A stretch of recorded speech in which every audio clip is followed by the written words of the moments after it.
And so if you watch the judge in New York, the most important battlefield of this entire campaign is an appointed, corrupt judge in New York who I believe is about to put Donald Trump in prison. And that's a very dangerous thing. It's dangerous to our Constitution. By what right does an appointed local judge put somebody who is the nominee of their party, former president, in prison? Holy hell, Fox News and their panel of propagandists had an absolute meltdown last night over Judge Merchan threatening Trump with potential jail time if he continues to violate the gag order. Now, Newt Gingrich is only the first of like 5 other nut jobs they had on, and don't worry, we'll get to all of them. But let's just unpack the utter BS coming out of his mouth right there for a second. First of all, he starts by referring to New York as the most important battlefield of this entire campaign. Which is insane, because despite Trump's recent delusions of grandeur claiming he thinks he can win the state, New York has voted Democratic since 1988. A year when some of the top movies were Beetlejuice and the original Die Hard. Newt Gingrich apparently thinks Trump is about to waltz in and say, "Yippee-ki-yay, motherfucker," and sweep the state. Okay. And then, not only does he call Judge Merchan the most corrupt judge in New York, which is categorically false, he also falsely states that the judge would put Trump in prison. Former president in prison. And how can you call yourself the law and order party when you don't even know the difference between jail and prison? Is he dumb, a liar, or both? Let me know in the comments. But then again, this entire show is being played over the backdrop of protesters marching, so it's probably just classic Fox News fear-mongering. And I'm not kidding about that. They don't cut away from the protest footage in almost any of these clips. And they have multiple different guests.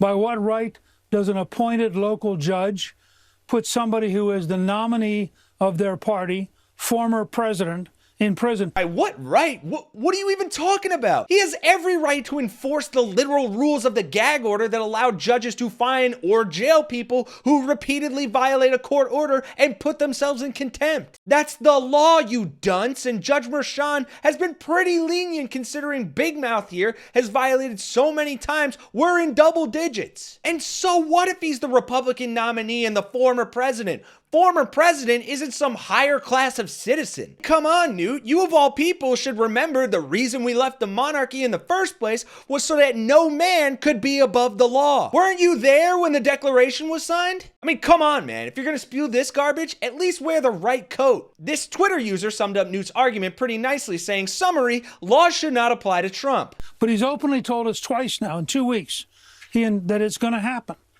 And I think it's very dangerous at the most basic of levels.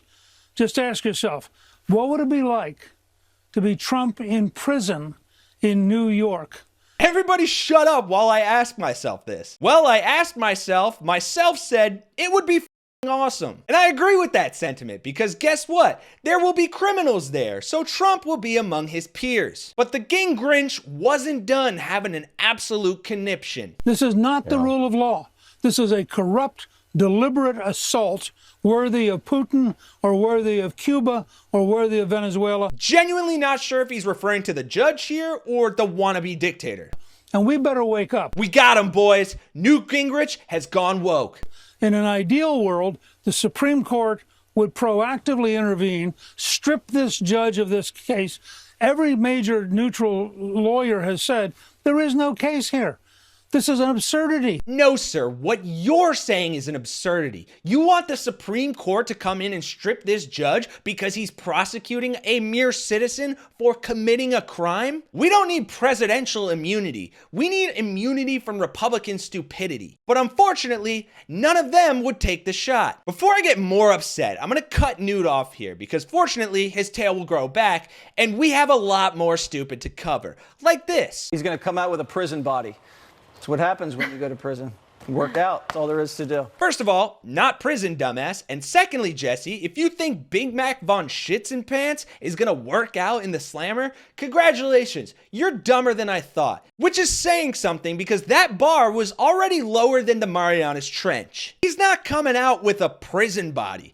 The only things he'll come out of the slammer with are a MAGA tattoo and maybe a few more hush money payments. I don't think it'll be very good. I think that anyone who looks at this and can sleep at night knowing this is happening in America better get serious. Donald Trump has said this is much bigger than him. This is about standing up for the United States Constitution. He has said, if not me, then who? If not now, then when? If he does not stand up for the rights of himself as an American citizen, Sean, then we're all done. Think about the implications of this in the future. It will only get worse, ladies and gentlemen. God, I hate when Republicans get so close to the point for all the wrong reasons. She's really saying if Trump is held accountable, it will only get worse because that's infringing on his constitutional rights. How is your thinking that ass backwards? Things will get worse if he's not prosecuted to the fullest extent of the law. That sets the precedent of being above the law.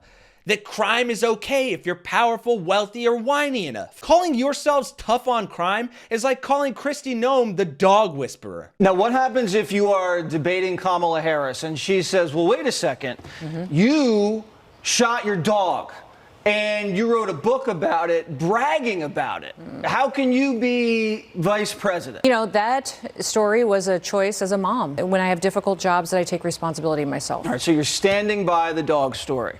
Well, I'll tell you what, it's the facts. Okay, that's it's the facts. And I understand that they're attacking me for it, Jesse. Yeah, they are. If they are able to do this to Donald J. Trump, with the ability he has to have the best lawyers in the country, with the ability he has to speak out in the media, if they are able to silence him right now, if this judge actually goes forward and puts him in jail, think about the future for America. It is dark, it is bleak, and I don't think people will react very well to that, Sean. Yeah, I don't know about that, Laura. Dark and bleak is the description of what Trump's jail cell will be like, whereas when he's in jail, the rest of America will probably look like this.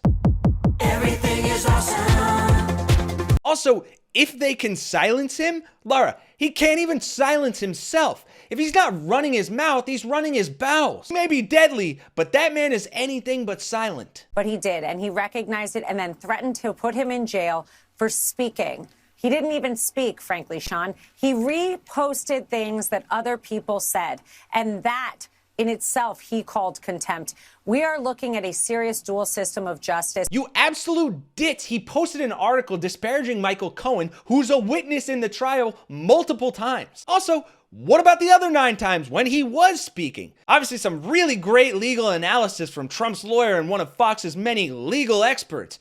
I guess that's why she's on Fox News and not, I don't know, in a courtroom. You also had Trump supporters saying things like this about the trials. What about these trials and what they're doing to him? I'm sure you feel sorry for him, too. It is just absolutely a crucifixion. It's awful. Yeah, comparing Donald Trump's legal troubles to the crucifixion of Christ. I'm not a religious man, but isn't that heresy? But the most insane award of the night might have to go to Senator Tim Scott. Because not only did he say if Trump wins that it would be the end of the Democratic Party. We need 4 more years, and I will tell you, it's the end of the Democrat Party as we know it today, Sean. That's good news for the future, and that's good news for America. He also said, I don't even know how to preface this, so let's just roll the clip. Bottom line is simply this, Sean. You've said dead, you hit the nail dead on the head. There is no place for Jewish people in the Democrat Party if you do not want to be associated with a party of hate. There's no place for good Americans, for patriots, for African Americans, Hispanics.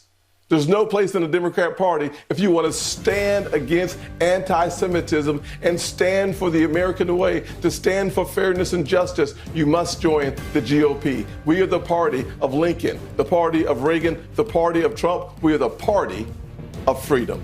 Yes, the party of white supremacy, calling migrants monsters and less than human, the party of taking away a woman's right to choose and restricting voting, that's the party of freedom and against hate. God have mercy on their souls and my liver, because boy do I need a drink. Thanks for watching, folks. If you made it to the end of this chaos, you're a trooper, and I applaud you. If you enjoyed watching Fox melt down and getting torn apart, let us know by dropping a like and a comment and hitting that subscribe button. And please let us know what you think the most insane part of all that nonsense was. Who do you think should win for Idiot of the Night? For me, it's pretty close between Tim Scott and Newt Gingrich, but let's pick a clear winner in the comments. Thanks again for being here, folks. We greatly appreciate your support here or on Patreon if you'd like to help us fight this onslaught of insanity from the right. It helps us make more videos calling them out and keeping you informed. For Really American, I'm Kenny Hesse, and I'll see you all in the next one.